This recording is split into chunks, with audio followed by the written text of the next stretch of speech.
For those of you who have joined us on the virtual space, thank you very much for making time for this session. This is the information session.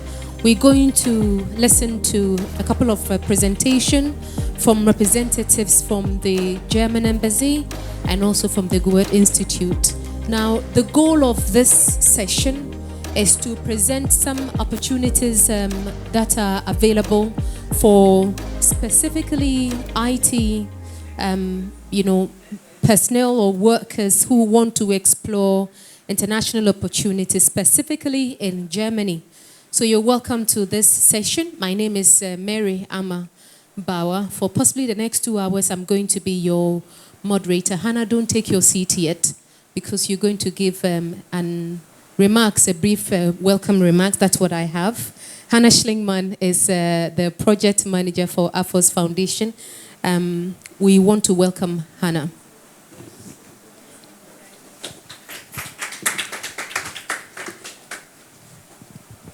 Thank you so much. Thank you, Amma. So this is a lot of welcoming here today, I think.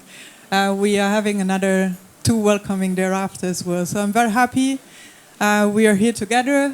I warmly welcome our guests for today from the German Embassy, from the DAAD, the German Academic Exchange Service, and from the Goethe Institute, to give us an idea of the opportunities that are existing for IT professionals and IT emerging professionals. So for both the young ones who want to further their studies, who want to get further training, and who want to make use of certain opportunities that are available in Germany. And then also for those who are already established and experienced IT professionals. Currently in Germany, there's a lot of opportunities opening up for professionals in this field. We will hear more about that, and I'm very happy to have you here today. Welcome everyone, online audience also most welcome. I think we're a big crowd online today, and I hand over to you first, and then to David and Grace also. Grace also wants to share a few words with us. Thank you. Thank you very much, Hannah. Let's appreciate Hannah. At least she's welcomed us. We appreciate that, Hannah. Thank you. David Go is the Executive Director for IIPGH, who's also hosting us, and they are a beautiful space. Mr. David Go, please, we welcome you. Thank you very much. Good afternoon to you all. You are welcome to the Institute of ICT Professionals Ghana. We are the Professional Association of IT Professionals in Ghana, with over 2,000 members across the country. And we are happy to host you this afternoon for an info session. And our appreciation goes to our partners, AFOS Foundation, and of course, our 3 guests that we have here from DAAD, from Goethe Institute, and also from the German Embassy Visa section. We are really grateful for the opportunity to host you. This afternoon, we just want to have conversations. Why? Because we had the opportunity to visit Germany last month, and we visited about a dozen IT companies. And in all the presentations from these companies, they were really looking for talents, professionals, experts in IT, that would join their teams. But sometimes there are opportunities, but we don't have the information. So that is why we have an info session today. This session is supposed to open up a conversation for people who want to either migrate or work for companies abroad, to know the procedure, the requirements, the language barrier, what you need to do, so that you can prepare yourselves better. So we are happy to host you. It was a very nice experience going to Germany, although I cannot speak German. I can only say Danke. But it's really good. So we are happy to bring all of you together here. Those who are online connecting with us, we will get opportunity to ask questions online as well. Just relax and enjoy the conversation. Once again, thank you and have a good time. David, we appreciate that. So, in Hannah's introductory remarks, she made mention that Grace will be speaking. Grace Ejekum is a member of the junior consultants, and specifically from UCC. She was part of the junior consultant members who had the opportunity for that exposure trip to Germany. First-hand information from Grace. Please welcome her. Thank you very much. I'm happy to be here, and thank you all so much for coming here today. Yes, so as Miss Amma said, my name is Grace, and I got first-hand experience in going to Germany. I was offered by the opportunity because of the hard work that I've been able to put in since DigiCap came.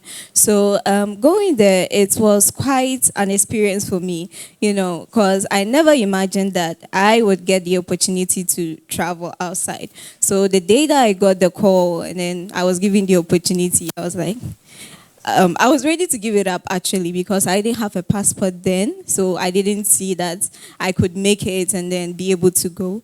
But then thankfully with the support of everyone in UCC, the facilitators there, some of the lecturers, Miss Cynthia, Hannah herself, and some other people, I was able to acquire my passport within 1 week, and then I was able to get all my documentations ready and be able to go.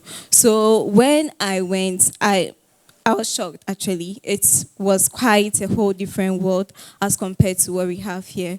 And that wasn't what I was expecting, so you can just imagine. Yes, and the biggest shock for me came when we went to these big companies, and they told us about how they were having job shortages in their country. I still can't believe it, honestly, because after each presentation that we went through, when I go outside, I see so many people walking around. And then when you go inside, they tell you there's job shortage. So I'm like, is this real? So I still don't believe it. But then the figures say that there is job shortages. Yes. So I just like to tell you a bit about skilled. Yeah. So for skilled, it's not unskilled people, please. I just like to tell you a brief about some of the companies that made presentations to us, so that if you are a student like me out there and then you want an opportunity to also showcase your skills or help a company or find employment, you know that these companies' doors are open for you, so long as you have the necessary skills that they need. Yes, skills is a must, because if you don't have the skills, you cannot get a job. Okay. All right. So the first company that we went to was Avenga. I believe that some online audience are already familiar with Avenga, because at the beginning of the session on 3rd June, Avenga presented about what they do. Yes, Avenga is an IT company, and then they are situated in most parts of the world, with the exception of Africa. And they have IT personnels all over, which provide what their clients need, solutions to what their clients need. So they do all sort of consultancy service. So if you are interested in being part of an IT company, and Avenga is a place that you can, go or look up on LinkedIn, follow them, and then you know more about them. Then we also had Bechel.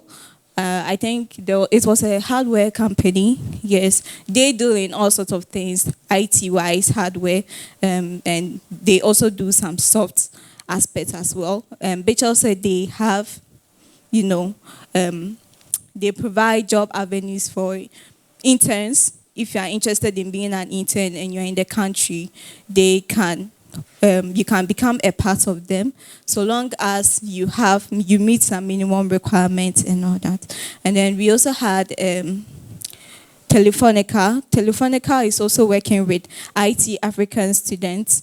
Already they have 2 students from here in Ghana, yes, and they introduced them to us online. They showed us pictures, and then they showed us the current project that they are working on. And they said that so long as students qualify and they have the necessary skill sets, they can be able to take them up in their teams and be able to, work with them. So So I asked that if you're a student and then you have the necessary skills too, you can also contact Telefonica, All of these things you can do by looking them up on LinkedIn, Indeed, and those other job portals. Yes. So I think the last I'd like to talk about is get hypnotized. Yes, we got the opportunity to also go to get hypnotized, their office, and I was surprised by the workplace culture because it was a very free environment which enabled people or employees to be able to do their work in a free environment, and it was quite nice. Because if you are working in such an environment, you won't even realize that the day has ended and you need to go home. If you don't take care, you sleep there and then the next day will come.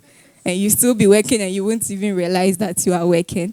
That was how the environment was. And all of these inspired me to work hard and then go to Germany myself to become a student there and finally an employee there one day. So when I came back, what I did was I started taking German lesson.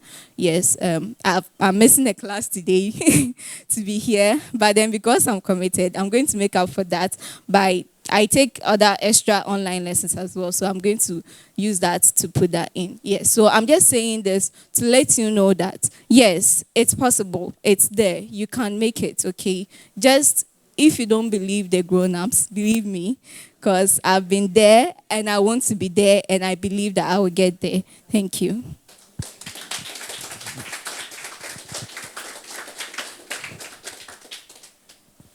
If you don't want to believe the grown-ups, believe Grace. Why did you end on that note? Never mind. But it surely was a beautiful experience for you. So once again, to all our online audience, we appreciate your participation. We're going to listen to another resource person that is going to walk us through, for those of you who want opportunity to study, opportunity to work, opportunity to research, and other IT-related opportunities in Germany. The presenter for this session is Mr. Felix Barnes. Felix is the Program Officer, DAD Information Center. With a hand of applause, please. Thank you. Thank you very much. So I have a PowerPoint, if that can be shared. All right, so I believe Grace has done some justice about inspiring you to consider Germany, with her few weeks in Germany. And these are some of the reasons why people decide to choose Germany as a study destination. Excellent research in teaching. And German universities, they also offer a lot of practical know-how. So, yeah, that said, we are from the German Academic Exchange Service. The DAD is a German abbreviated word, that's why it's DAAD. So in German, it's Deutsche Akademische Austauschdienst. That's DAAD. So DAD, we are a worldwide organization, and our main task is especially scholarships. So we are practically the world's biggest scholarship awarding body. Our headquarters is in Bonn, and then we are made up of German institutions along with their student bodies. And we have an annual budget of something over 500 million euros, and a lot goes into individual scholarships. Luckily, we have our office in Accra. If you come to West Africa, more like this is the center. And then the next is Yaoundé, which is Central Africa. And then we have Johannesburg, Nairobi, Addis Ababa, Cairo, and Tunis. So, I mean, we are lucky we have a very big central representation here in Accra. So we are happy to support you, especially with all aspects, study options, scholarships options, and advisory for you to study and pursue options in Germany. We also collaborate definitely a lot with universities, and we go to universities to hold such events, info sessions to let people know about all the opportunities. And DAD also supports academic exchanges and funding. But I mean, that's not what we are looking at. We are looking at more of your individual options that you have in Germany. Germany, I started mentioning that Germany has a very, very big, wide variety of subject areas. It's one unique place in Europe which has a very dense number of tertiary institutions. We have as many as over 400 tertiary institutions, and it's quite unique in that way. And so Germany promotes well over 20,000 study options that you can look out for. And then if you come to Germany, and we are looking at the universities, we have them as universities, as we all know, big universities with faculties and so on. And then we have others, we call them technical universities, because they started off especially by offering the technically oriented programs. And then we have yet another group called the University of Applied Sciences. So with the word applied, it means they have a lot of relation to industry. So for example, if you are pursuing a bachelor's at the University of Applied Science, you have to do a compulsory 1 semester internship with industry before you graduate. So I mean, if you graduate from applied sciences, you certainly have a strong touch with industry before coming out. And then, of course, we have other colleges of music, arts, and private universities as well. But in Germany, the good thing is that we have a lot more public institutions, and public institutions are well endowed, and a lot of funding goes into public institutions. If you are studying, so I mentioned already, the bachelor's at University of Applied Science will be 3.5 years. And then at a university is 3 years. So with the applied science, you have to do that practical semester.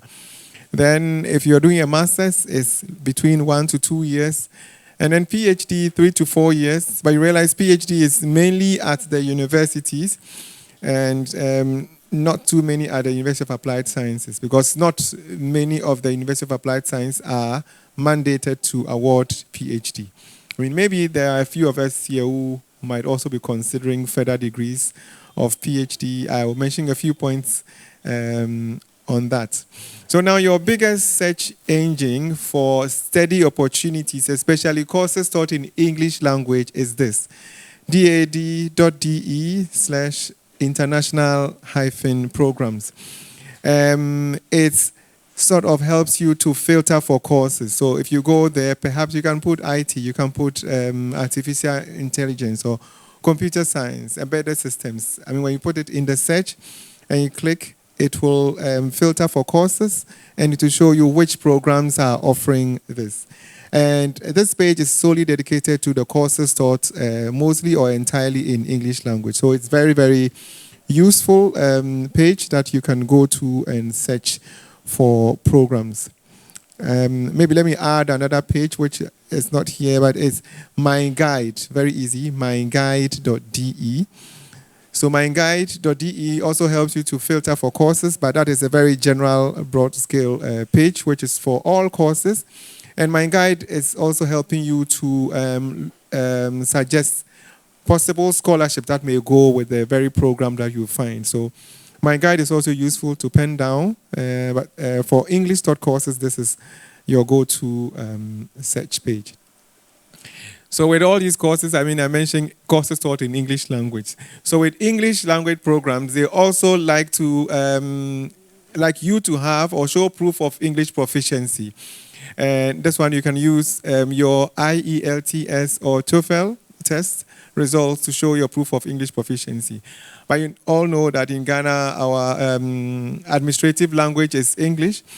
So if it's possible, you can submit letter of proof of English proficiency from your former degree or your first degree if you're going for a master's, and that can also be used. Yeah, but there are some very few schools which may still mandate you to use the TOEFL or IELTS. Obviously, if your course is taught in German, then of course you have to show that requisite German proficiency, which will be discussed later. But for English taught courses, it's either TOEFL, IELTS, or letter of proof of English proficiency, which is just stating that your entire first degree, your previous degree was taught in English. And that kind of letter from your institution will suffice for the language proficiency. So applying is not too complex. The main thing is first you look for the program of your choice. Ooh, okay. You look for your program of your choice, which is the, using the database like the one I just showed you, international programs. And then that's where you find the application procedure of that very university. So application can go directly to the universities, or you are asked to use something we call the Uni Assist. So with Uni Assist, it means that, okay, you would have to complete an application portal, which is a Uni Assist. And Uni Assist is a generalized application portal for certain selected programs. So if you first go through the database search, for your course, then on your course, you can go to the homepage of the program, and then there you see whether you are using Uni Assist or perhaps you are using a school's own application portal. So, that's something you have to take note of, whether you are applying through the Uni Assist or not. And then some other schools may also ask you to use Hochschulstaat. And this central numerous clauses, don't worry too much about that. It's usually like the centrally regulated admission policy, which may have a particular cutoff point and so on and so forth. But there are other programs which may not have particular cutoff point. They just go with the application pool at a time. The thing is that if you're asked to apply directly to the school or the school's own portal, then it's usually a free application procedure. But if you are asked to use the Uni Assist portal, because it's a third-party organization, you'd have to pay a fee of 75 euros for your first application, and then 30 euros for subsequent applications. So if you're applying to 3 schools on Uni Assist, then that will be 75 plus 30 plus 30. The good aspect of using Uni Assist, or if you're asked to use Uni Assist, is that it's more like you are sending in one application on the portal and you can easily add on schools. So if you are using Uni Assist, you just click to add on schools and you are applying to maybe several schools at the same time. But otherwise, you might be asked to apply to the different schools, on their different portals, which also works. But well, in that aspect, then it's free application. So another very good advantage of studying in Germany is that, with the many public institutions, they offer free tuition, especially also to international students. So in Germany, studying at the public universities is not, it's very general. So if the German is supposed to pay this amount of money, international students are paying the same amount of money. So we don't have a disparity between international fees and German fees. Everybody pays the same. And except for one state, the state of Baden-Württemberg, where you have a city like Stuttgart, all the other states, there is no tuition fee. So you pay something we call the semester contribution, which is about 250 euros to 350 euros thereabout. And even the semester contribution is going for your semester tickets. So with a semester contribution, you can use it to go on the train ride, or the public transport system within the city or locality. So another good thing of Germany is that within Central Europe, it's also very, very moderate. The most important thing is you need money for your cost of living if you don't have a scholarship. So in this case, your scholarship will be giving you money for cost of living. So now, master's programs in Germany. General requirements are that once you have completed a bachelor's in a relevant program, then obviously you qualify to pursue the master's. So in Germany, a master's is a consecutive program. So it means that you should have done something in your prior degree before you pursue that. So you cannot just jump from economics to computer science. You should have, a lot of credits within computer science in order to be considered for computer science. So if you are checking for the programs, always look out for the academic requirements of all the programs that you look out for. And I think we've already talked about the language requirements. It's only a few programs which may ask for an exam like a GRE or a GMAT. Most of the time, it's the letter of recommendation, which will be okay, and then Sometimes professional experience may be asked, but it's not like the premium required or the most important requirement.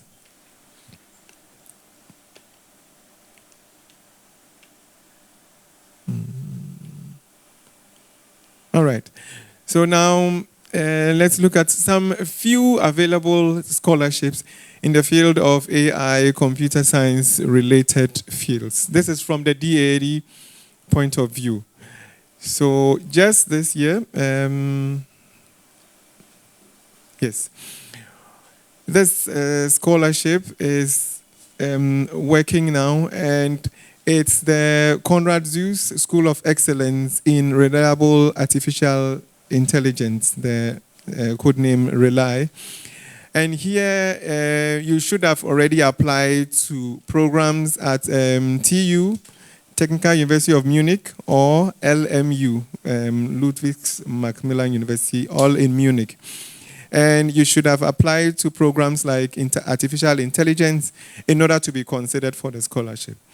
Usually, I think I failed to mention that, but usually applications, we have the winter semester application and the summer semester. Winter semester is from September, October, and applications open usually from beginning of the year by January.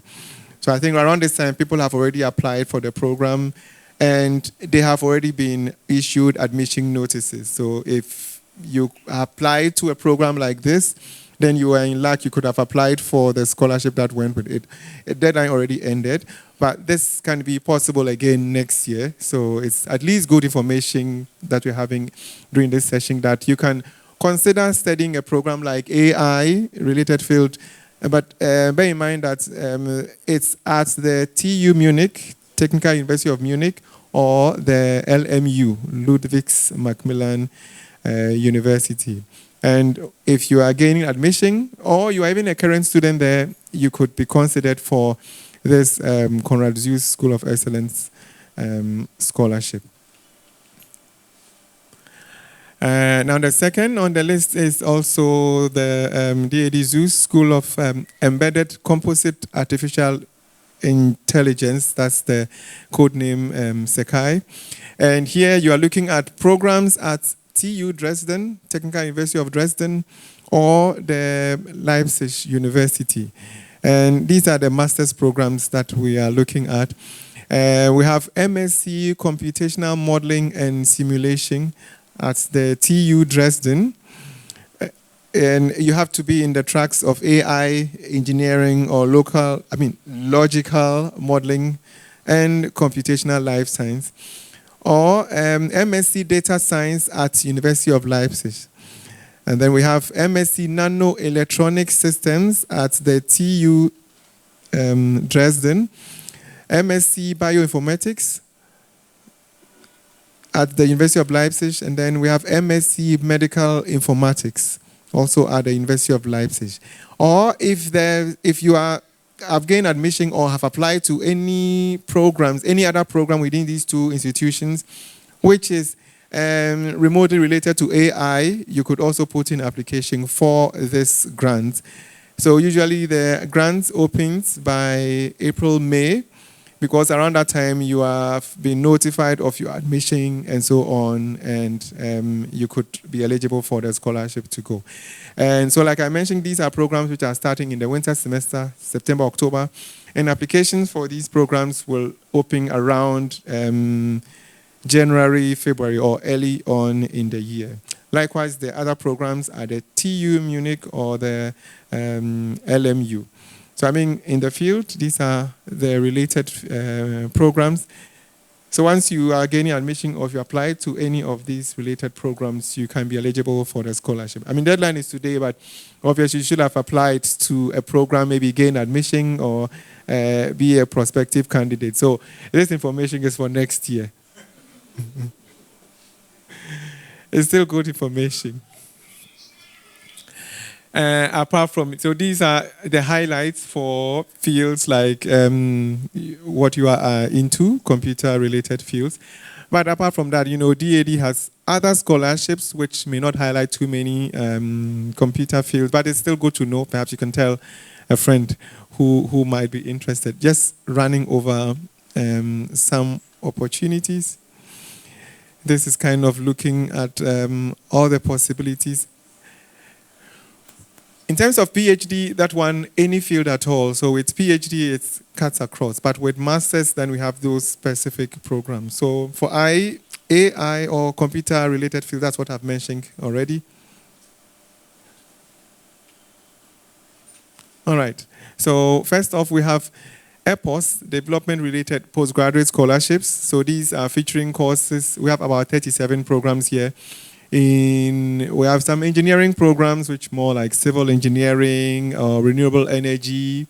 There are agri sciences, there are environmental sciences, development management programs like these are here.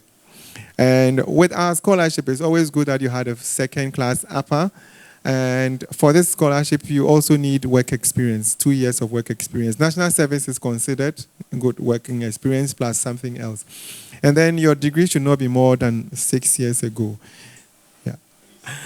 And then the next off is a Helmut Schmidt Scholarship. This is also in the field of politics, law, economics. Maybe it might not be too relevant, but perhaps you might want to venture into policy, especially AI policy, or I don't know, something related to policy. We have Masters of Public Policy, for example. And with public policy, they have avenues, to accommodate several subject areas. So it could be interesting if you're also towing that line of policy advice, and so on. Here, the application is open. It's for next year. So this deadline, you're applying by this deadline to go to school next year, because in this kind of scholarship, you don't need to gain admission first. You are applying straight to the school and the scholarship all at once. It's not like the AI program that I talked about. So here you're applying to those specific programs and those courses, the scholarship all at once, and then you are considered, and by December, you are aware that you got a scholarship, and then hopefully from next year, April, you go to Germany, and with a scholarship, you do 6 months language training before you start your program by October.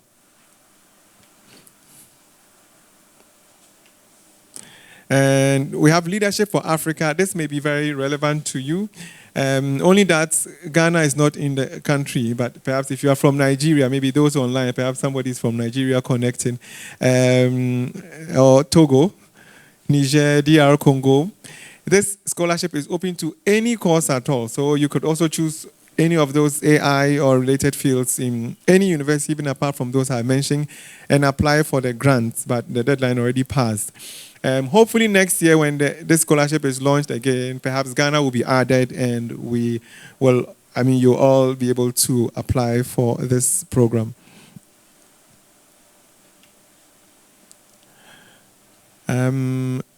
So for PhDs, there are a lot of opportunities. So for PhD, we have general research grants, could be short-term or long-term, or we have PhD grants in selected graduate schools.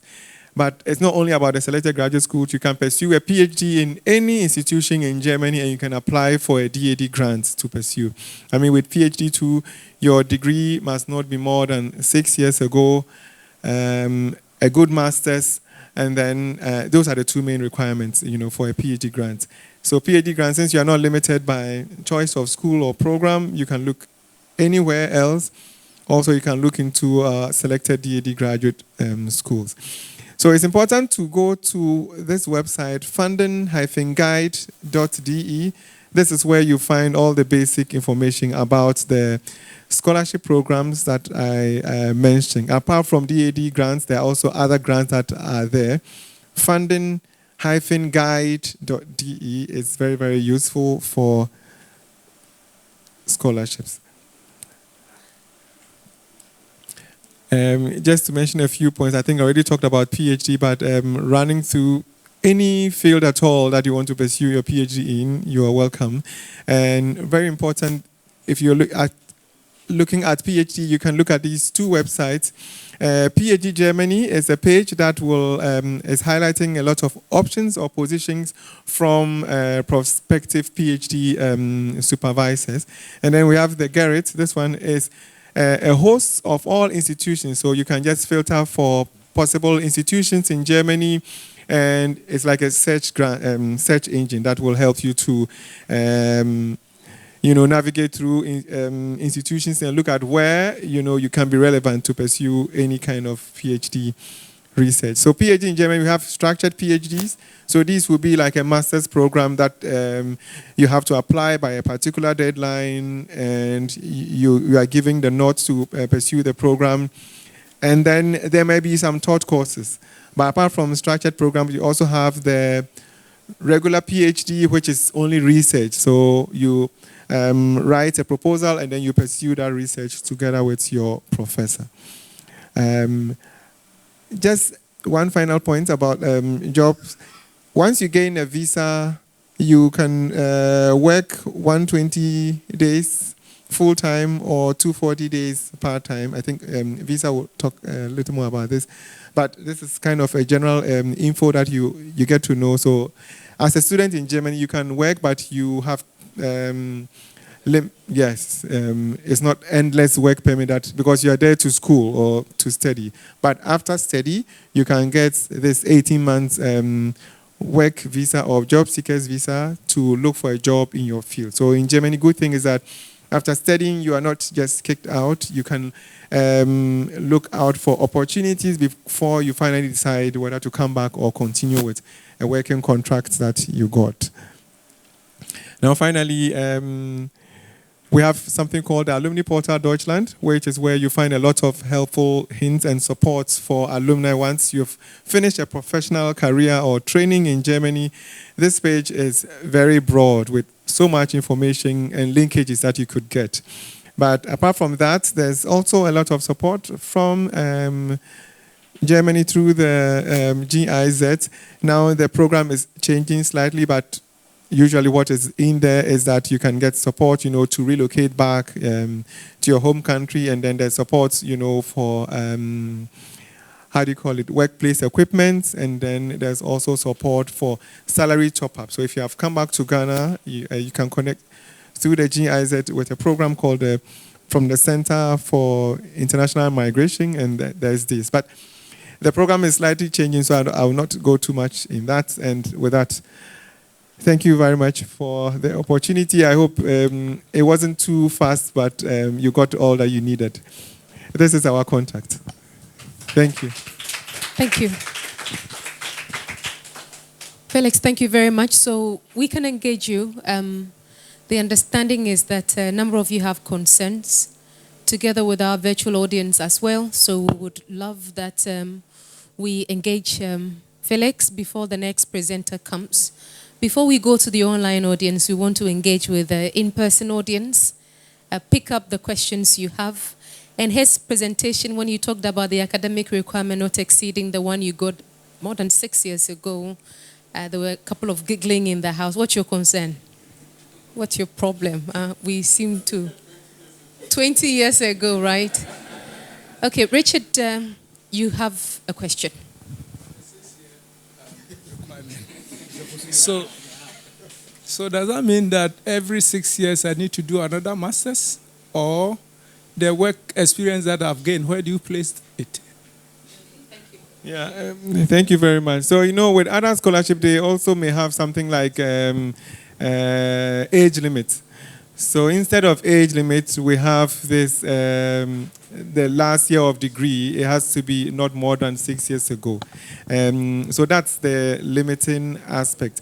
But DAD also considered something else, especially, for example, for our lady applicants, maybe after school, you've started a family, first child, second child, so perhaps you delayed in going to school. It can be considered. So, for example, after maybe your first child, they could add up 3 more years to it, so it becomes 9 years after graduation you could do. And maybe you had 2 children. They have a way of trying to help you out. But then again, with gender balance, the male applicants can also say, it can also be justified that you started a young family, you couldn't leave your family back home.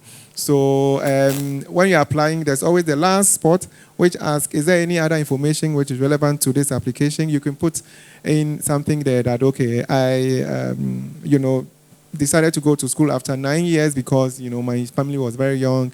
at a time, so on and so forth. And then birth certificates, of your children could be added to show the proof. Yeah. With the work experience,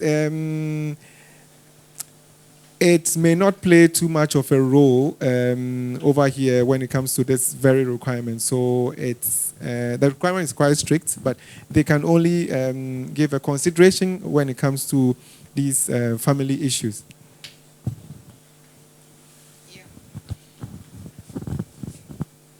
Yes, sorry. My question is, like, for some of us that had our bachelor's degree in social sciences and stuff and would want to switch to artificial intelligence or computer science, we don't have any previous background in such areas, but we just have that interest. And yeah, how are we going to do that, especially in master's level?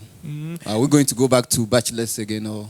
Yeah, this will especially be something that the academic board of the various schools will answer. But I know there was one interaction with a university, and one of the programs was something like e-governance or something in that relation. And it has a lot of computer science, but for that program alone, they said they could allow other people from other backgrounds. So it really depends on the institution. But otherwise, if you feel, you really want to get that grounding, I think, why not? In Germany, the bachelor's is 3 years. So perhaps if you want to invest that time to get that, and you get a lot of practical know-how, you build up a lot on everything else, and then you can continue with your master's and be the expert that you want. But any other thing, you can always ask the institution. Sometimes when you are learning, perhaps you may be taking short courses. A few of these short courses may offer you credit hours and can be, recognized credit hours that you could also put with your application. So it could be considered if maybe it's enough. Okay, so Felix, what you're going to do is just put down the questions. We can respond to 5 at a time. So let's know whether there are more. Dr. Wunu. Yeah, thank you.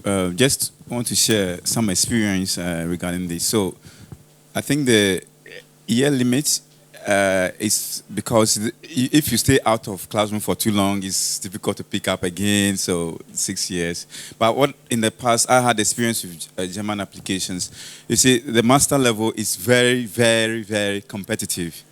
So, and the German universities will not take too many international students because they don't want too large classroom, because they want manageable classroom. Unlike Ghana, we can have about maybe hundreds, but they have limited numbers. So one approach that works for some people is that whilst you wait and you're applying, if you're not successful, you could have another your master's here in Ghana, and then it is easier because it's like a pyramid. Whilst you go up to the PhD level, numbers are smaller, and then there are more opportunities. You can actually design this with your professors. That's what really worked for me. I had this partnership PhD with a German university and a Ghanaian university. So I think young people, don't wait too long. You can be applying for your master's in Germany, whilst even looking at plan B here. In case you don't get it immediately, then you may get rather a sponsorship for the PhD. Thank you. Yeah, please let me make a quick comment. That 6 years after graduating is only on our scholarship.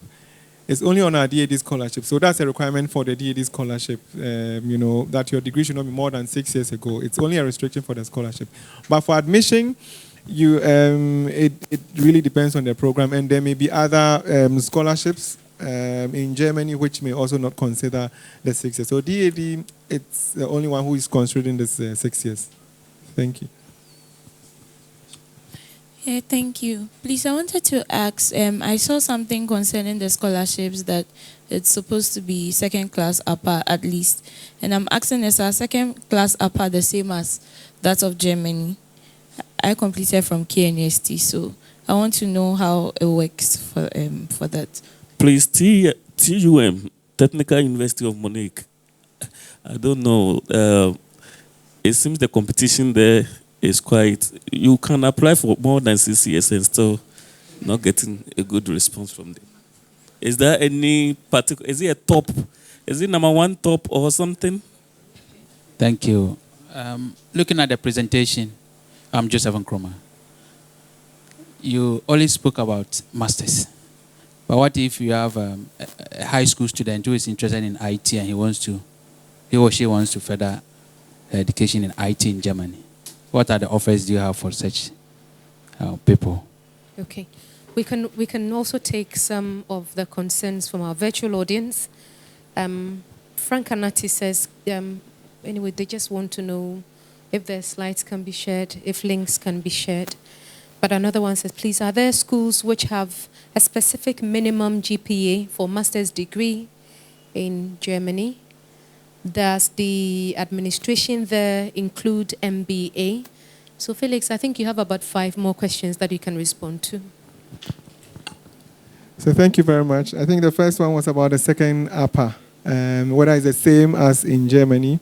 So that second upper is also a DAD requirement, and once your school or university declares you second upper, then you are second upper. So, we go by what your school says. So usually they look at the schools, cutoff point and everything, and see where you are placed. Yeah. So now about TUM. Yeah. Actually, I went to TUM, but the application process in TUM is also following kind of sometimes even a 2-step structure that you have to, otherwise if you fail to meet the first deadline of maybe applying through the Uni Access and getting something we call the VPD, then you have missed the whole thing.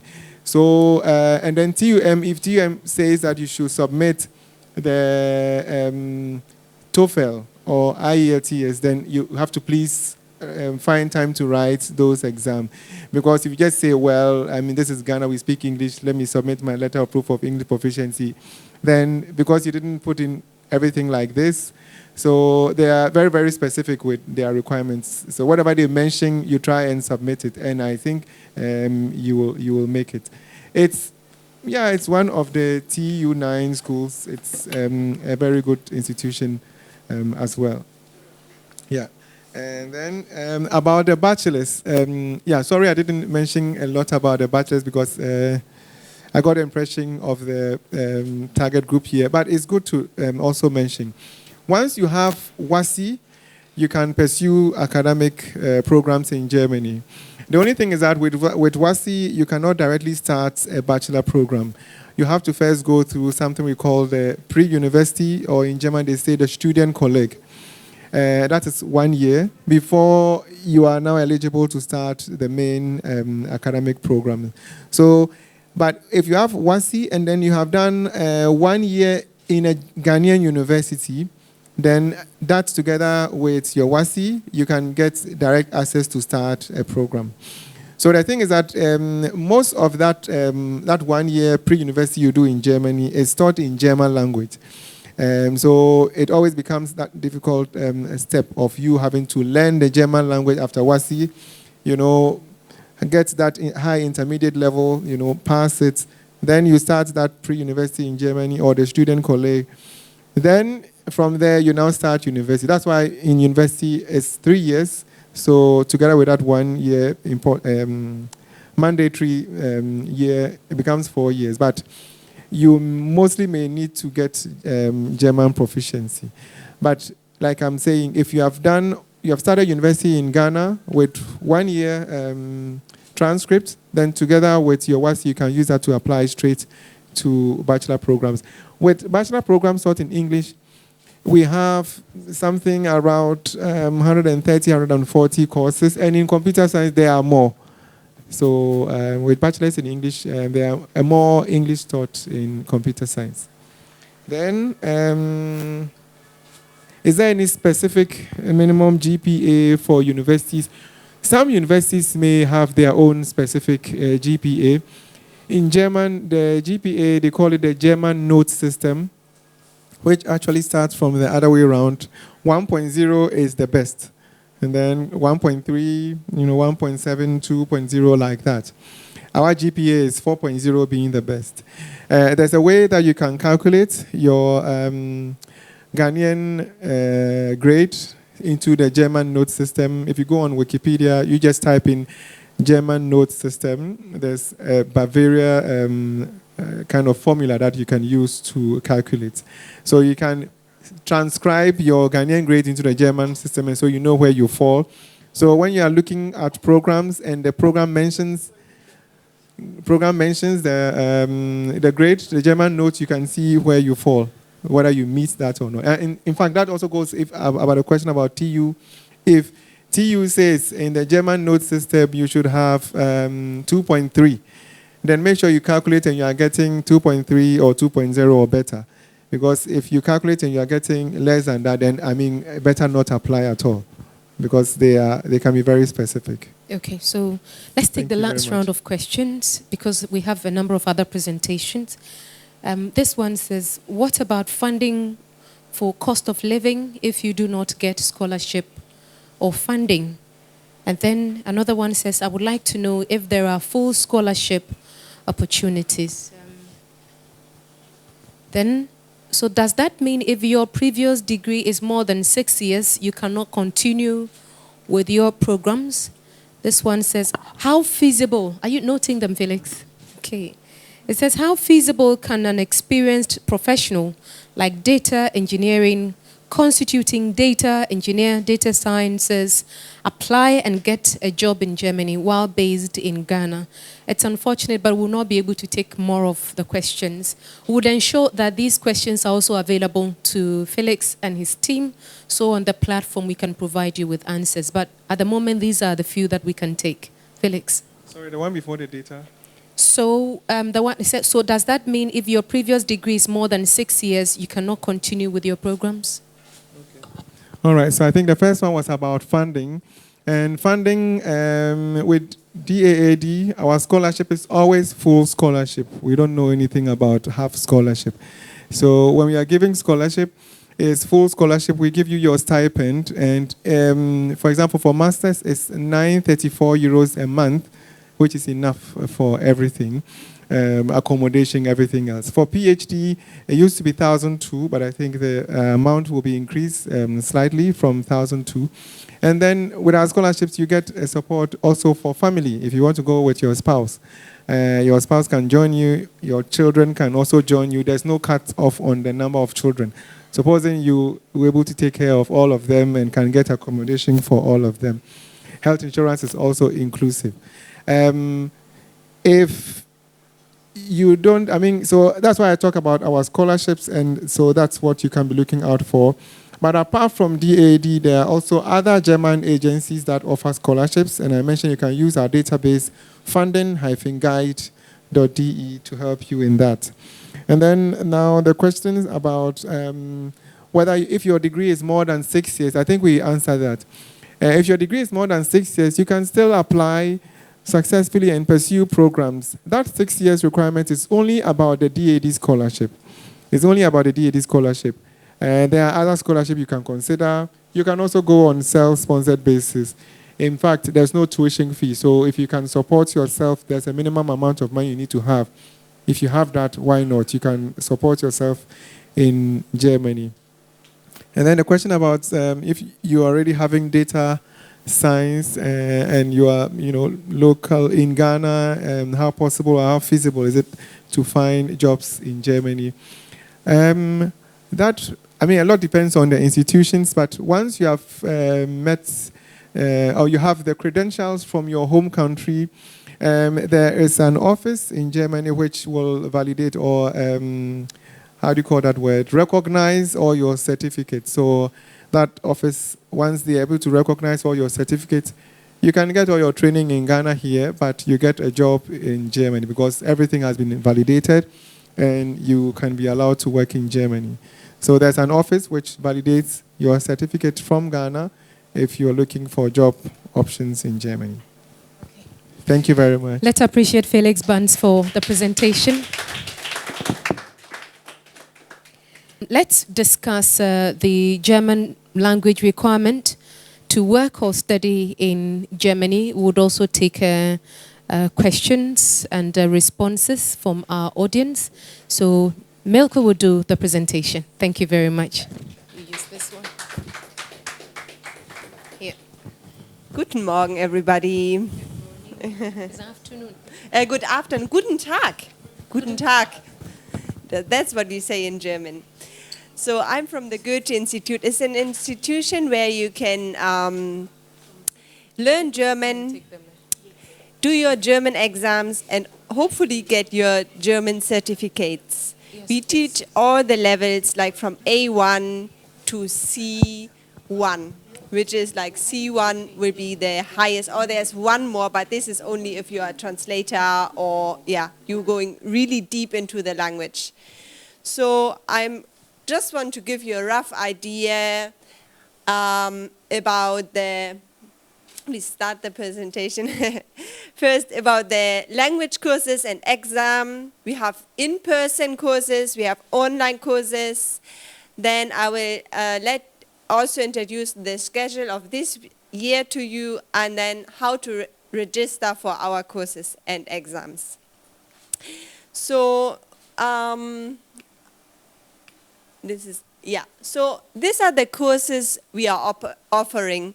We have A1 extensive and A1 2 extensive. So this is the A1 course, which is the basic German conversation you learn in 2 different courses. So one course will always take 8 weeks.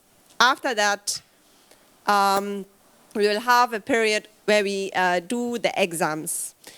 So then we have the A1 intensive course, which will be 5 times a week. And it's 4 teaching units a day. It will happen in the morning, yeah, from 8:30 ongoing. One teaching unit is always 45 minutes. So this one, you will have 4 teaching units every day from Monday to Friday. Then we have the A1 super intensive. So this one will be 5 teaching units a day. So you will have, like in the afternoon, you will be there for longer to study the language more intensive. It's mostly for people who are maybe not used to learn too much, or who are maybe a bit slower in learning. So this one is also good for people who want to take a bit more time, to have more time to study with the teacher. Then we also offer A2 intensive and B1 intensive. It always depends a bit, like most of the times is 5 teaching units a day. We offer them in the morning and in the afternoon. I know this next term we are going to have the courses will be in the morning and in the afternoon for A2, and B1 will be online. So there's always a chance to do all the courses online. Yeah.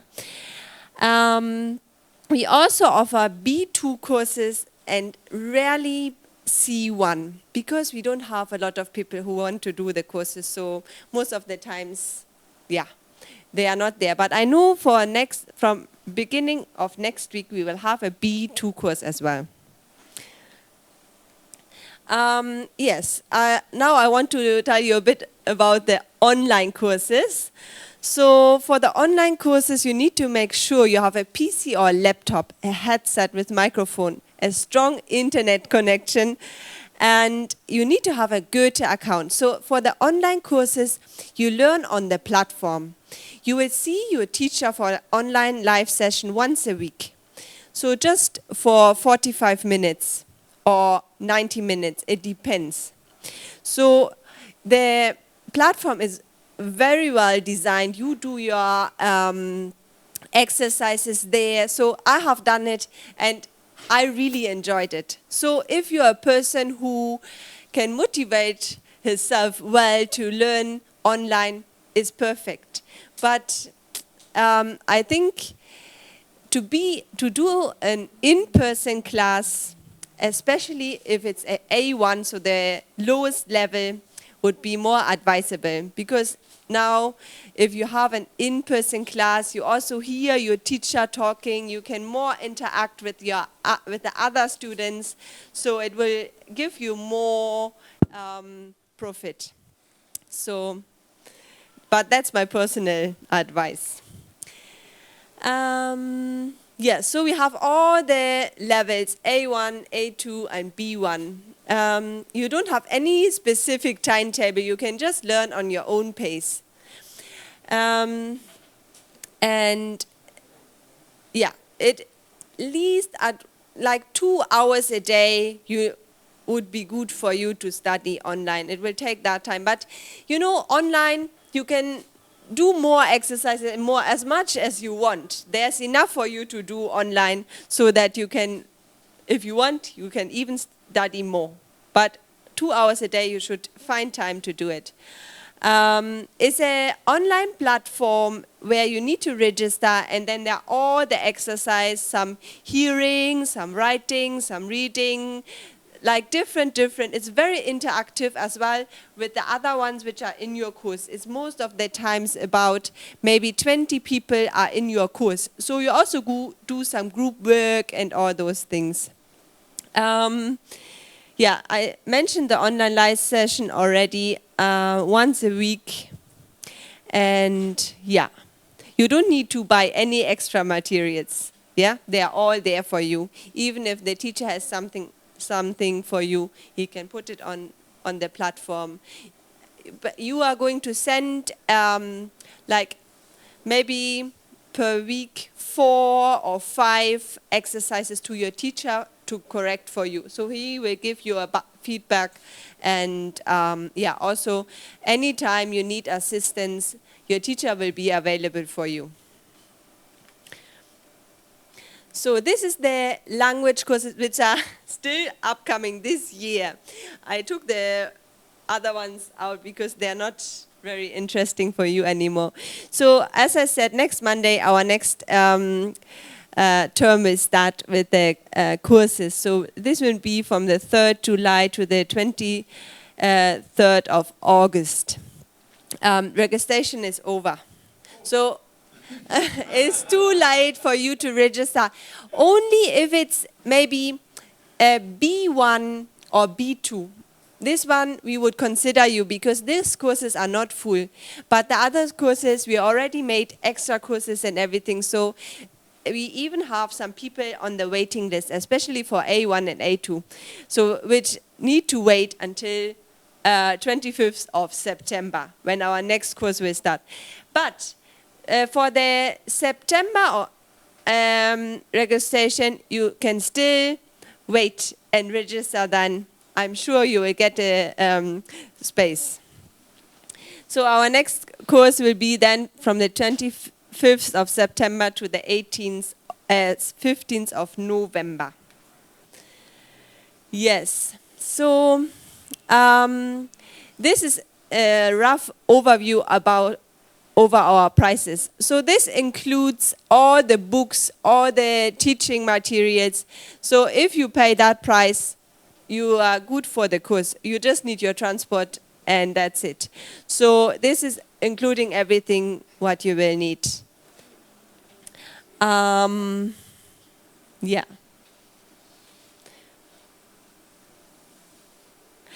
So the next one will be, the exam preparation is actually for the online courses only.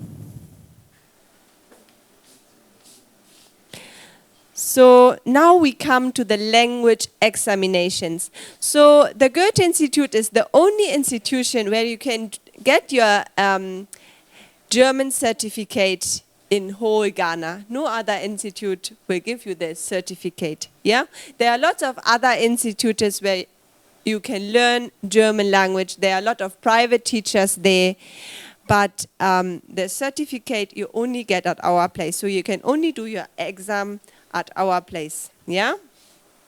So we just had exams. We finished on the 21st of June. So now our next exam will be from the 28th August to the 11th of September. Yeah. You can register for that on the 24th until the 28th of July, so which is already soon. And then we will have another exam period in November and until beginning of December. Yeah.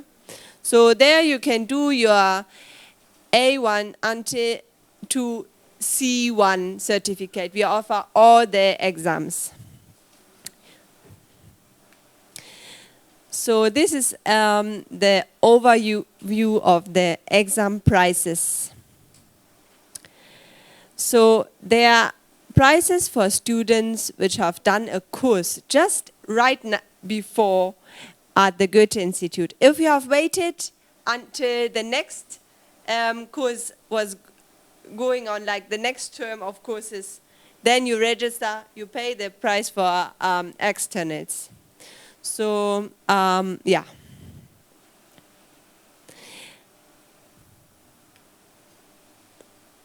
So now how to register for the exams or for the courses is only online. So at www.goethe.de and then Ghana. Yeah?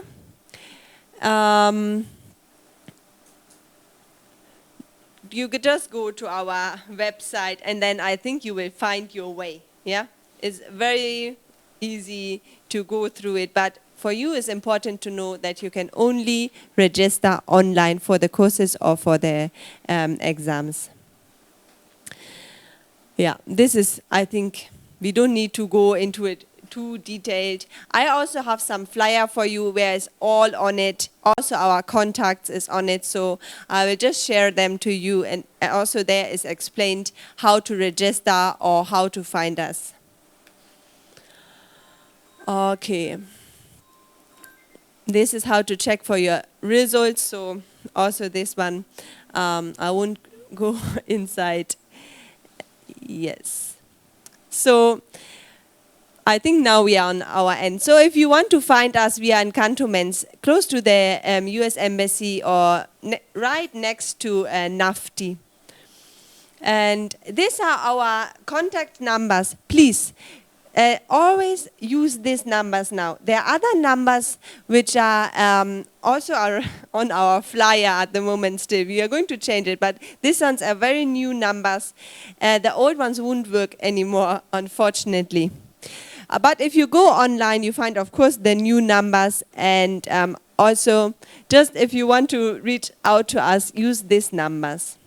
Then, yeah, our reception will be always open from 8 a.m. to 12, and then again from 1 p.m. to 5 p.m. Anytime you want, you can call us, you can ask your questions, or if you have any inquiries, just don't hesitate to contact us. Thank you very much.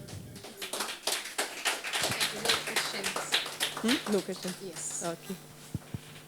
Thank you. So for Milka's session, we want to see if we can combine that with the presentation that Louisa will be doing so that we can maximize time. Louisa Wagner is the head of Visa Section, German Embassy here in Accra. Let's welcome her, please.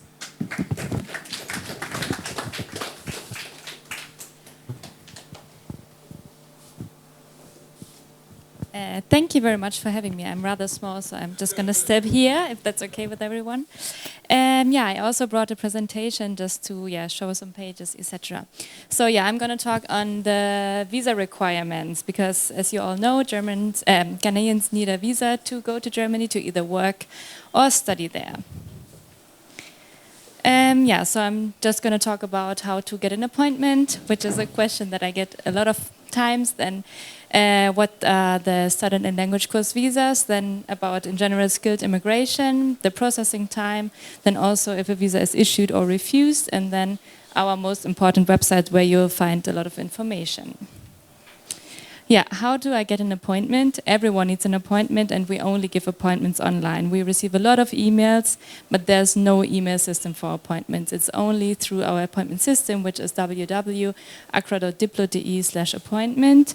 And also that's the embassy's website. So also on accra.diplo.de you will find everything that you need to know, like checklists, or like what do I do, how do I contact the embassy, if I have any questions that I don't find in the checklist or on the website. Yeah, and then be aware that we have different appointment categories. So first, there we have Schengen visas, which is short-term visas, but if you want to study or work, you will need a national visa or D visa. That's the visa category. And there we have students A category, which is, I will talk about what that means, and then students category B. And then we have employment, vocational training. So that is if you already have all your academic background and have already found a job and want to work in Germany. And then we have qualified professional with an advance approval, which is a very specific thing. I'm briefly going to talk about it. And then, yeah, I mean, au pair and voluntary service if you don't have a degree yet, but just want to have some experience in Germany. Oh, sorry. So I'm not going to talk about the category. So the category A actually means that you have already some German knowledge, which is an A1 certificate. It means that you have a first class honors. It means, I think, that's for the student. And then if you have a DAD scholarship or any other scholarship like Erasmus also, then you can book under this category. And for every other person, also if you're a bachelor, if you want to apply for a bachelor's program, then it's the student's category B. And then for the employment, it means that you already hold a work contract with a German company. Yeah, the required documents, there's checklists available for all of this. I already mentioned the website accra.diplo.de, so everything is there. What you will need is 2 application forms. Please be aware that we only use the VDEX application form, which means you need to fill it online and then print it out and bring it for your application. And then we need your original documents, which is, let's say, your birth certificate, your university degrees, your BC, your WASI, and then we also need 2 sets of copies, because in most of the visa procedures it's not only us, the embassy, deciding for this national visa, but also the immigration office in Germany needs to give their approval, or for a work visa, the job agency, because they need to also give their approval, because they check if everything is okay in Germany, so to say. And then, yeah, there's a visa fee. Scholarship holders are exempted from the visa fee, so if you hold a scholarship, then you don't need to pay the visa fee. Yeah, this, for example, is the checklist for student visa. So you see, you can even tick the boxes for yourself. It's very small. It's just for you to show, okay, this is what the checklist looks like. Yeah, so financing of your stay. We already heard from Felix that it's possible to get a scholarship, for example, from DAD. There's also other institutions like KAAD, which is the Catholic Academic Exchange Service, or Erasmus+. They also give scholarships for just a semester. So that's also something interested maybe from some for some students. If you want to, let's say, have your master's in Ghana, but still you would like to have some outside experience, Erasmus+ offers a lot of options. Then there's the possibility to have a formal obligation. In German it's called Verpflichtungserklärung, which means that a person residing in Germany says, yes, I'm willing to finance the person's studies. And this can be done at the immigration office in Germany. So the person residing in Germany will go there, show their financial background, and then this letter will be issued. Then it's possible to have a sponsorship by a third person, also outside Germany, or a scholarship by a Ghanaian institution, for example, GetFund. Then you will need a so-called blocked account. I mean, a lot of people, I guess, have heard about it. So there's always a requirement to have a monthly amount, and you are only allowed to withdraw this monthly amount, which at the moment is 934 euros per month, which is 11,208 euros a year. And you only need to provide this for the first year. So even if you go for a bachelor's program, which will take 3 years, since we learned that you're allowed to work, you only need to provide this amount for the first year of your studies. And yeah, at the moment, it's roughly 135,000 CD, which is a lot, I understand. But yeah, at least it will cover all your expenses. So this means that you don't need to worry about anything in Germany. You can just focus on your studies. That's the whole idea. that you are like, since the expenses in Germany are quite high. So this is why, it says then you don't need to primarily work, but you can just use your time to study. Oh, sorry, and just for the formal obligation, just make sure that it is for the study purpose, because it's also possible to just, let's say, finance a visitor visa. And for the person in Germany who is doing it, they really need to mention it's for someone who is going to reside in Germany and study here. Yeah. Then the skilled immigration. That means that you already have a degree and you want to work in Germany. So this means you have a university degree, either from a German university or a recognized foreign university degree. And as you read down there, like all KNUST degrees, for example, are recognized in Germany. I'm 99% sure that also for University of Cape Coast, they are all recognized. But you can check yourself online. If, let's say, you hold a bachelor's in I don't know what, from that university, you can go to, I think the next slide will provide this one. Yeah, you can go to anaban.kmk.org and you can either Google you can either search your institution or the degree that you are holding, and then it will give you and say, yes, it is acknowledged in Germany, or no, unfortunately, you have to do some, I don't know, additional course to get it recognized, or it's not even possible for you to work. And this means that you have then the permission to practice. Wait, what? Sorry. Oh, sorry, I forget also. Yeah, that's for the academic part, and as some of you might know, in Germany we also have something called Berufsausbildung, which is like vocational training, which in Germany takes around 2 to 3 years, and then you do one part in a company, and the other part you will have some schooling. So if, let's say, you have done this in Germany, then also you can apply, because this is an acknowledged degree as well, which is not a university degree.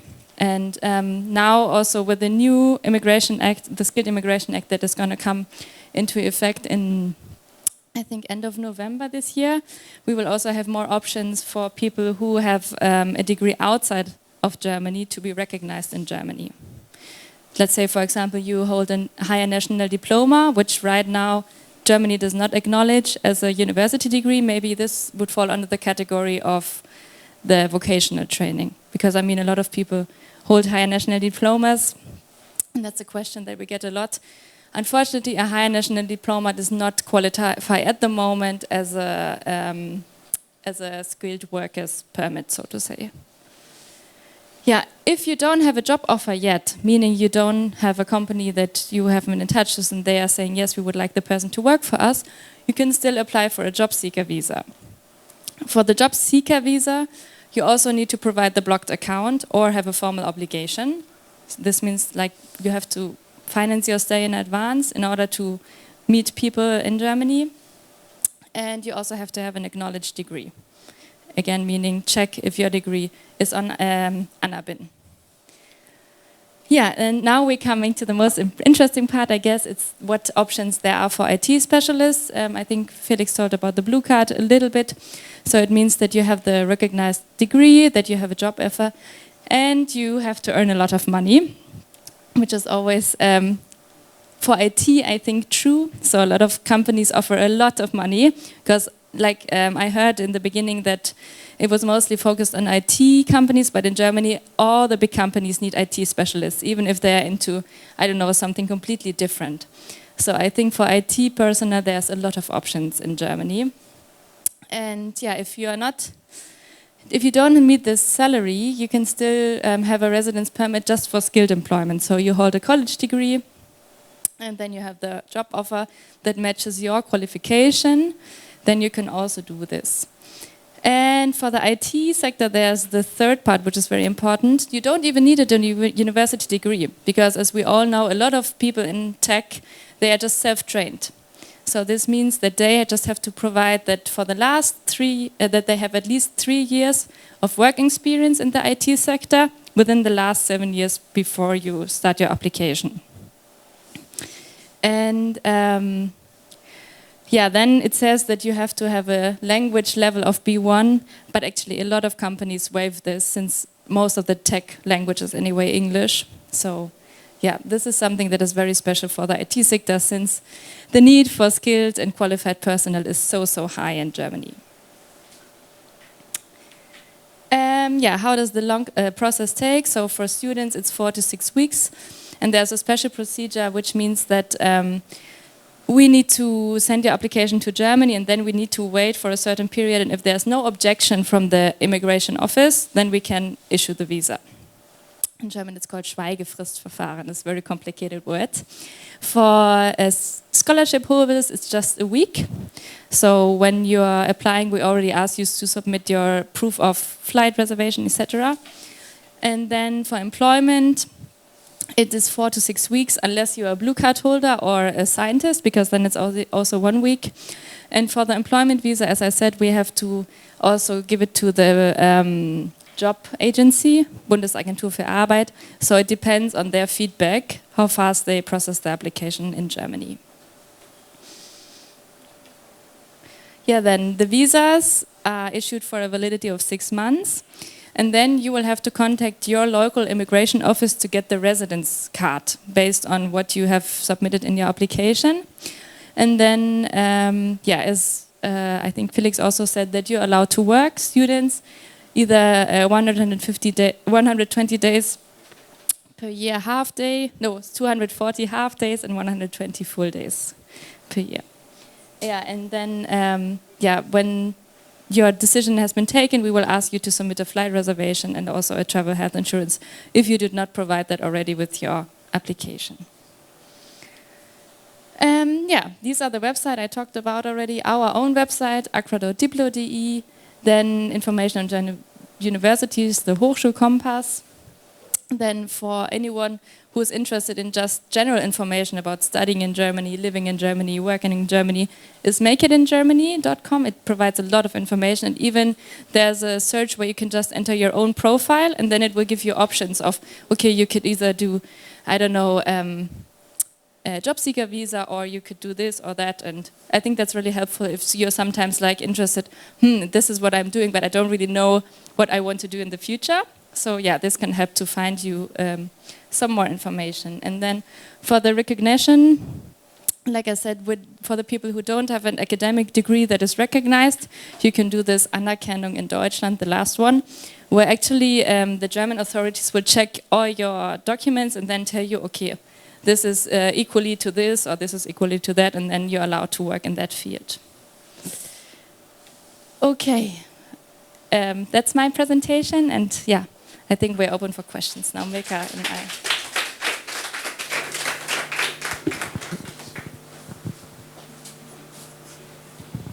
Louisa Wagner, thank you very much. So let's see, the major concern we have on the Zoom link is that the presentation is quite blurry. So for those of you who have joined us online, you may also want to go to the Facebook platform of IIPGH.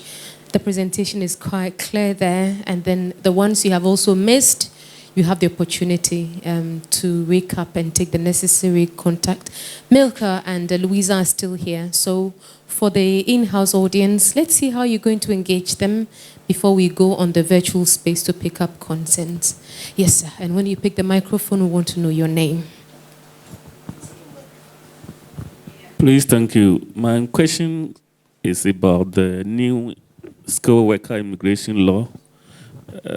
Please, you say it will take effect in November this year. And if you can give us more briefing on that, the new law, what it takes for, and what qualify one to be part of. Is it different from the other skilled workers immigration laws we know? Okay. Yeah. So she's writing them down. Let's take more questions. I think there is somebody here who wants to talk. We'll come to you, please. Okay, Yes, so sir. Good afternoon. My name is Bright. I was actually following from the Zoom, but then the link was, so I had to rush in. I heard, so I came in very late. So when I came in, Mr. Felix was talking. He was talking about the category, what the language certificate does. I know the B1, if you do it, is 4 parts. and if you pass either of them, if you pass one, they'll give you a certificate. So obviously, the certificate they give you, it can be used for something. But then I did B1. I had the certificate, one of them, and I think I applied for a school, a pre-U school, the preparation course school. But then they said I need all the B1 certificates. I mean, I need all. And I don't really understand. It's been 3 years now. Okay. I don't understand. Milka, I think you've noted that. She'll respond to that. We have the lady from the GS. Yeah, I would like to find out from... I'm Louisa. Louisa. Yeah. Now, getting an appointment at the German embassy is a problem. Me, for instance, 3 months now, I don't sleep just to be able to get an appointment date at the German embassy. It's choked. Which category? Pardon? Which category of appointment? A family reunion. Okay, so it's not Yeah. a wife or student? Yeah. So what can be done about that? So you've not been sleeping for the past 3 No, months? you have to access it between 10 p.m. and then 1 a.m. You have to be there? Yes, to check. Sorry, yeah? Okay. Can we still engage? Other than that, Louisa, you may want to pick up from where Louisa ended, yeah? Okay. So yeah, I'm just going to quickly answer the question, the family reunion. So in all the visa categories, the demand is very, very high. And I know also for students, for example, when it comes to the beginning of the new semesters, we also have questions. So we just opened new appointment, for example, for students, which means that at the moment the family reunion is at a little bit of a lower price, lower appointments. Since we only have a limited number of personnel, and also it's the high season for Schengen visa, people want to travel, so this is why unfortunately there are no appointments available at the moment. We are working on a new system, so I hope that we will be able to give an update on that in a few weeks. Okay, so for the other options apart from family reunion, there's different waiting times. Like for the student A, like the category A, I think the waiting time is only 2 to 3 weeks or even less for the people who hold the first class honors, who are scholars, all these things. I hope that answers your question.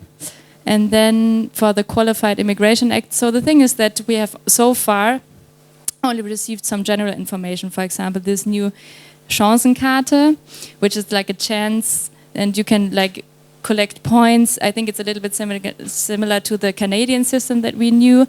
So for example, if you already have German language skills, if you have other degrees, if you have any work experience, you can all submit these, and then there's an authority in Germany that will calculate how many points you get, and if you get this card, which allows you to then enter Germany to look for a job, for example. Like I said, it's rather general information. We have not yet received all the requirements, which points will be given for German language, which points will be given for university degrees, which points will be given for any work experience. So I can't really say what the exact outcome will be, but this is a new tool that has not been there before. I think it's also been made easier for people who have vocational training, like I mentioned, for example, higher national diploma might, for the Ghana context, be easier recognized in the future than it was until now. Like I said, right now it's not an acknowledged degree for the German context. And then apart from that, it should be easier to get a blue card, because so far, for some salaries, it has only been limited to some professions, especially in the IT sector, medical work, so like medical practitioners, engineers, etc. So I think there will also be some changes in that. But if you want any more information specific on that, I think it's very good to visit the Make It in Germany, because there they have an overview of what the new changes will be. Okay? Oh, yeah. All right. So thank you for your question. The certificates is always 4 parts. So you will do hearing. You will do some listening to answer some questions for that. You will do a writing part, and you will do a speaking part. All these 4 parts, if you have passed them, will give you the full certificate. So in A1 and A2, if you want to pass the certificate, you need to pass, or to get the certificate, you need to pass all the parts. So if it comes to B1 and B2, you can only pass maybe one part. Maybe you pass the hearing, yeah? You get the correct point to pass. So, but you didn't do well in listening. You didn't do too well in writing, but you have also passed your speaking.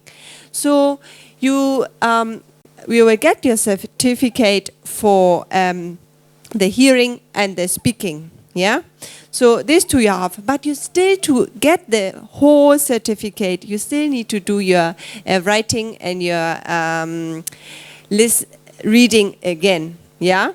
So it's just that all the certificates, they have these 4 parts, but in B1 and B2, you can just do, that's why I also told, show the prices of one module for B1 and B2. So you can do specific parts you didn't pass before again. Or maybe you want to do first only hearing and then listening. You just pay for these 2 parts. You just do them. The next time if you come, you do your other parts and hopefully pass. Yeah? So that's, I hope this answered your question. If I can just add a small sentence. So the language course certificates, when it comes to visa application processes, they are valid for about a year.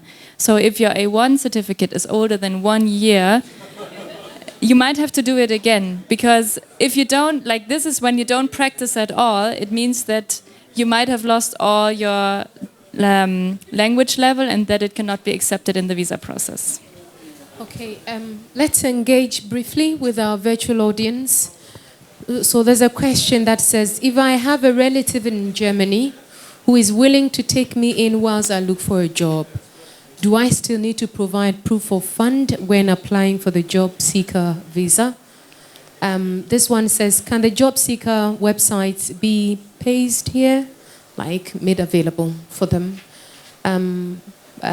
Is it mandatory to have a German language as an IT specialist to get a job seeker visa? Student category B visa date are mostly not available. The student category B visa date are not available. Is there a reason? Then do you accept Bachelors of Technology, which is a top-up program for HND certificate programs? I guess I can ask a couple of, about 2 more. I once applied for a school, and after paying all the initial deposit, I was asked to get a block account before I can get a visa. Can you tell us more about the block account? I think so far these are the questions we can take. Louisa?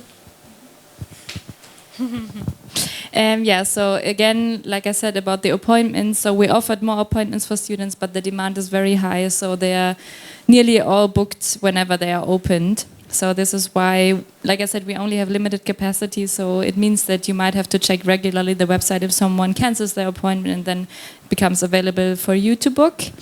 Then, yeah, like I said, we only have a limited personnel, so it's also very frustrating for us at the German embassy, because I know that people want to travel and we want to give you the visa, but at the same time we can't work more than we have personnel. So yeah, I think this is also why in overall the German government is now trying to look into like providing more personnel and easier visa application procedures to reduce processing time, to reduce the work on one application, in order to be able to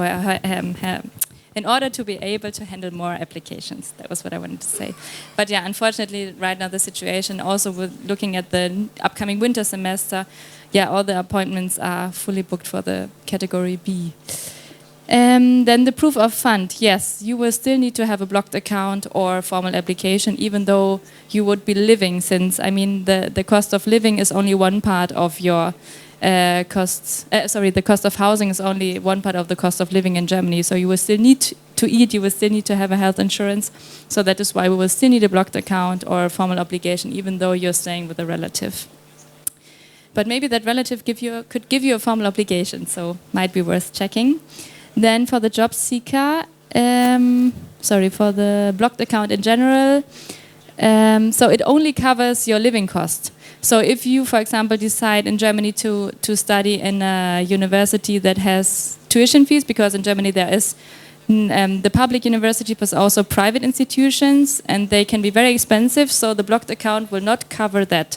The blocked account, the 934 euros, only covers your living cost, no tuition fees. So this is why even if you maybe paid your tuition fees, you will still have to open a blocked account, or you will still have to present a formal obligation. Then the Bachelor of Tech, I have to say I'm not sure. Might be worth checking on the ANABIN, because it will give you exactly your institution, because some of the institutions are also not acknowledged. But like I said, KNUST, University of Cape Coast, they are all acknowledged. But then you have to specifically check on that Bachelor of Tech. I hope that that was the questions. I answered the questions. Yeah. David has a question. We all have questions. Thank you very much, Louisa. When we visited Germany last month, we also realized that there's also some kind of information gap between the tech companies there and opportunities or talents here in Africa. So one of the things we have been discussing is to start organizing some kind of group visits where professionals will either go for conferences or book with companies and spend time with those companies as part of bridging that gap, that cultural gap or that information gap. What category will you put this kind of request where, say, members of the Institute of ICT Professionals, for example, we have 10 or 15 members that want to go on a visit, to visit some companies, have some discussions with them. What type of category would they have to apply? Thank you.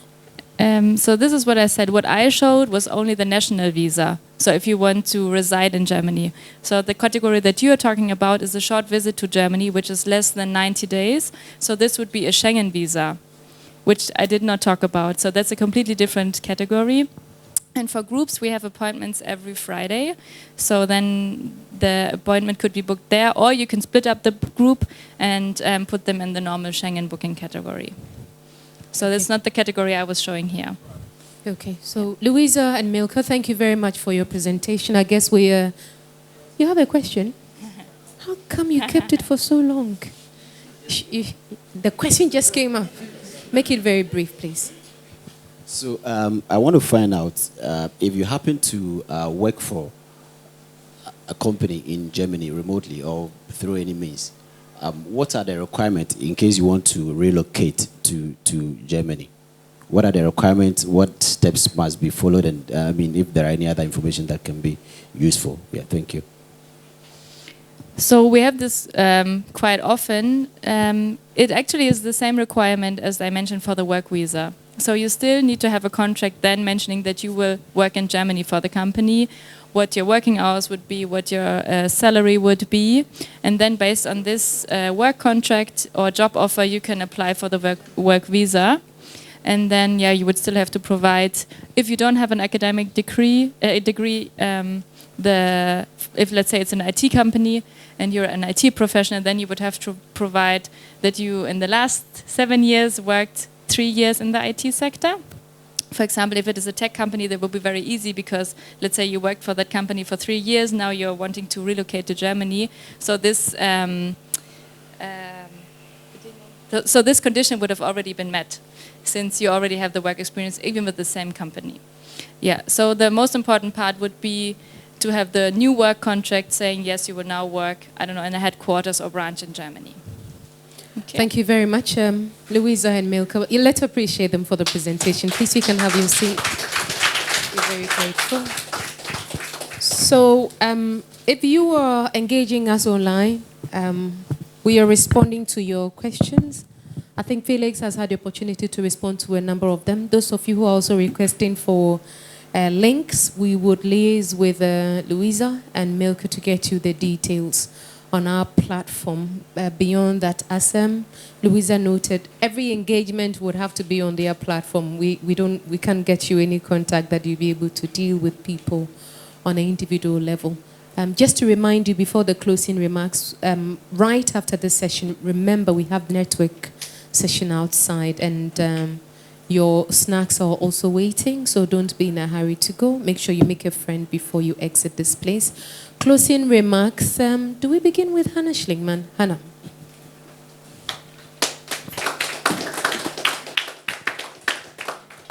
Thank you, Amma. Thank you to our speakers, to our guests here today. Thank you to the audience in the room and online. I'm really grateful for all the information you provided. That was a lot of information.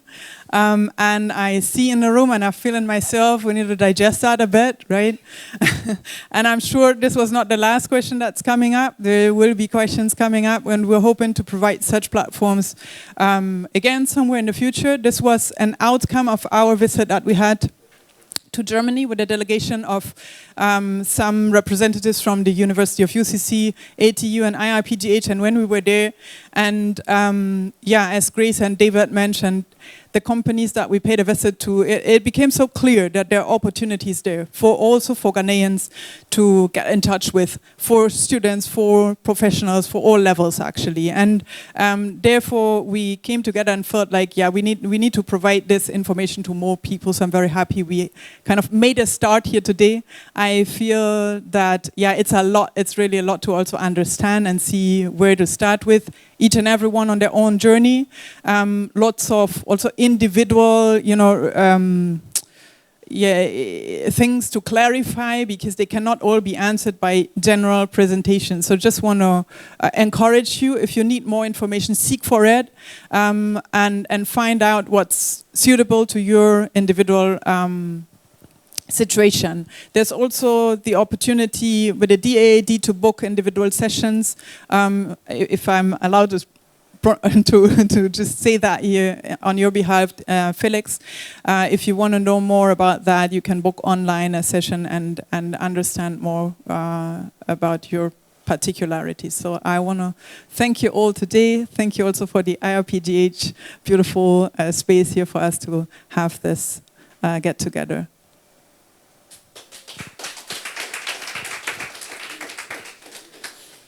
So Richard Kafui Amanfo will speak for the IIPGH in the closing remarks. For some time, he's done his best. He's done his best to do away with Richard, but he is Richard Kafui Amanfo. Yes, thank you. Good afternoon to you all. And we're glad to have you all here once again. Some known faces, some new faces. It's good to meet. Usually we wish that we could be meeting regularly for such insightful info sessions. Today being one of its kind, is very important to us, such that we want to help everyone to understand the needs or the kinds of details we need to have to embark on certain journeys.